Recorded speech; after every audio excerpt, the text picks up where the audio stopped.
I didn't build a multi-million-dollar company just by working harder. I built it by learning how to delegate. If you're a founder, you probably know the feeling. You're busy all day, your calendar is completely full, you're doing most of the work, but yet the business isn't actually growing. Before I started Digital Executive, I owned a marketing company, and I saw the same mistake happen within our company over and over again. We would hire virtual assistants because we were slammed with work. But at the end of the day, hiring more people didn't actually help us out because we weren't hiring the right people.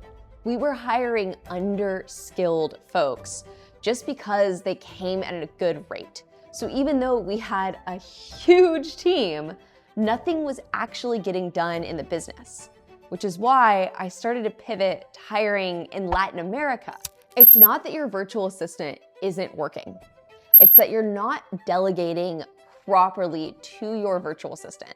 So I'm going to show you the framework that we personally implemented to make sure that the virtual assistants that we were hiring in Latin America were actually able to get work done at a reasonable level.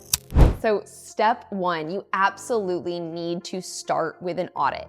You need to holistically look at what you are doing on a day-to-day basis within your business.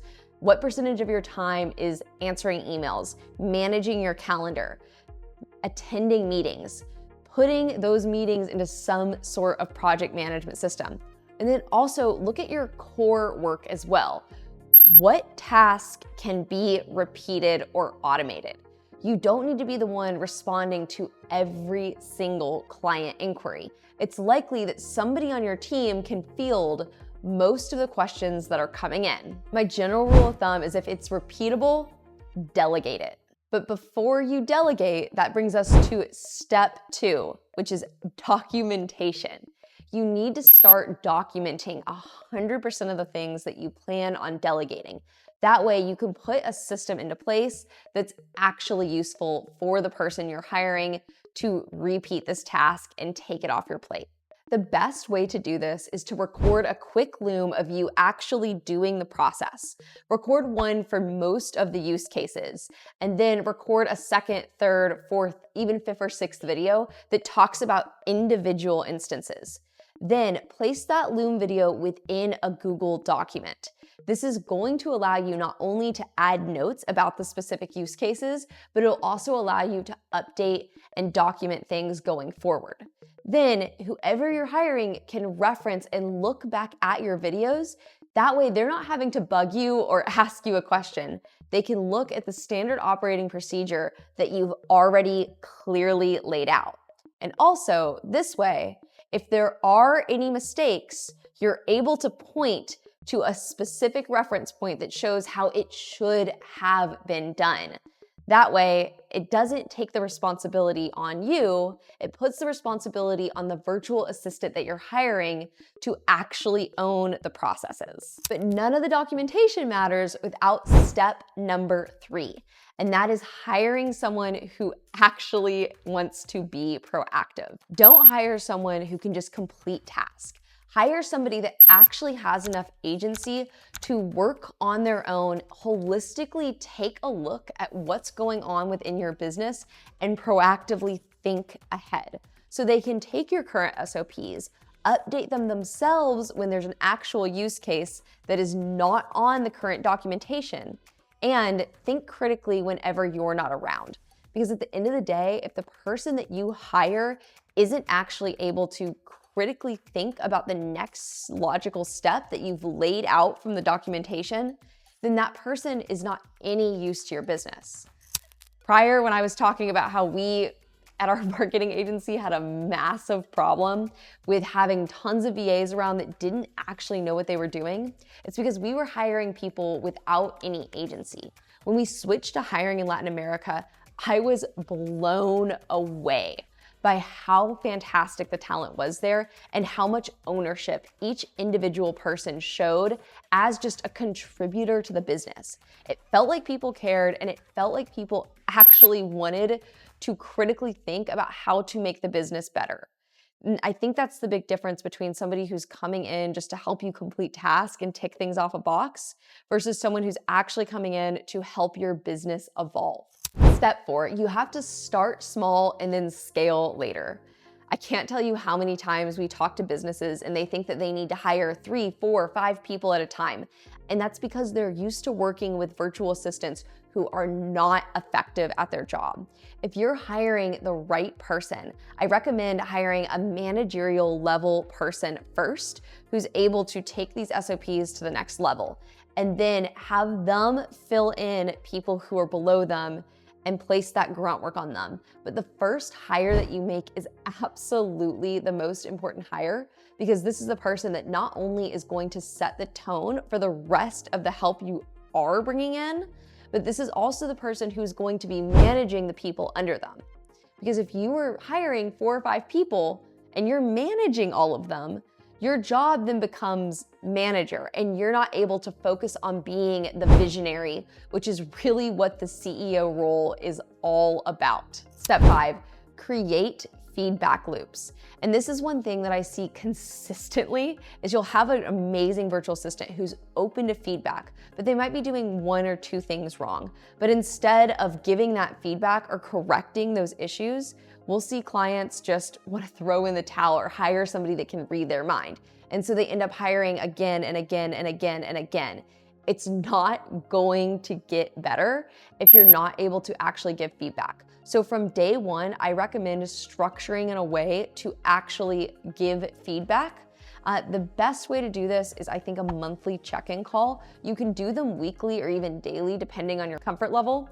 But at a minimum, I think once a month, you need to have one meeting that is not focused on any tasks that need to be done, anything pending on the to-do list, anything that is going to be pressing within the next few weeks. What you want to focus on in these calls is long-term strategic growth, where you see your virtual assistant or employee working in the next few years, and then also what they can do now to achieve those goals. This is also going to be a great time for you to give feedback, and also ask for feedback yourself, because I see a lot of folks are willing to give feedback, but they're not actually able to take it. And if you want to retain the person that you hire, you also have to be willing to equally take their feedback in as well.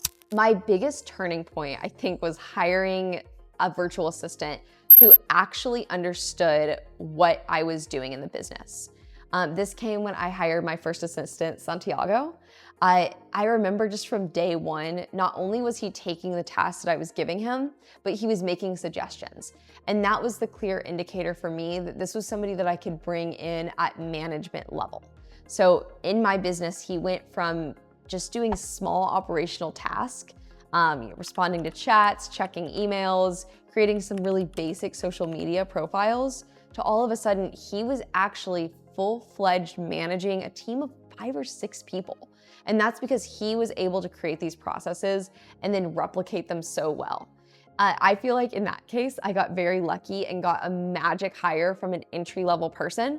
But now when hiring, I specifically always look for managerial levels when I'm starting the first hire of a new project. And then from there, I get somebody who can manage, create SOPs, learn how to really understand the business, and then pass those down and replicate them themselves. Because once your business gets to a certain level, you want to have the ability to grow. So if you're not hiring people that are able to slot into the business, you're just going to be in a feedback loop of you giving tasks and you being the manager, which doesn't allow you to get out of the business ever. Hiring in Latin America for me was the thing that really made a huge difference in our business. Santiago was my first hire in Latin America, and I just remember being so relieved. It literally felt like night and day between the talent that we had been working with. I finally had somebody that I could trust, somebody I could talk to about the business and talk about bigger picture things, who actually cared. And I think that was the biggest thing, is having someone that cared about my business and wanted to help me grow it. Being a business owner, super lonely. When you have team members who are equally invested in your success as a business and want to help you grow, want to help you hire, want to get that professional development for themselves, you feel unstoppable. I cannot explain the difference between hiring in Latin America and hiring almost anywhere else outside of the United States. When I left my marketing company, I feel like I had this existential crisis of, okay, what do I actually do? I think a lot of business owners who either sell or sunset their business can really relate to this. And at the end of the day, the thing that I noticed really made me happy was hiring. I enjoyed hiring. I enjoyed finding the right people for the right jobs. And so I took that skill set and I turned it into digital executive. I thought if we can find some of the best employees in Latin America for my own business, I could help other businesses do the same. So if you feel like you have a virtual assistant problem, or you feel like your current staff is not invested in your business or isn't getting tasks done at the rate that you would like, please send us a message or talk to me, because trust me, I understand what it's like to be in that position. And that's specifically why I created Digital Executive. So I could help other entrepreneurs find the best talent around, talent that's going to actually help you grow as a business. I promise it's not a time problem, it's a delegation problem. You need to make sure not only are you delegating, but you're delegating to the right people. And we find the right people at Digital Executive.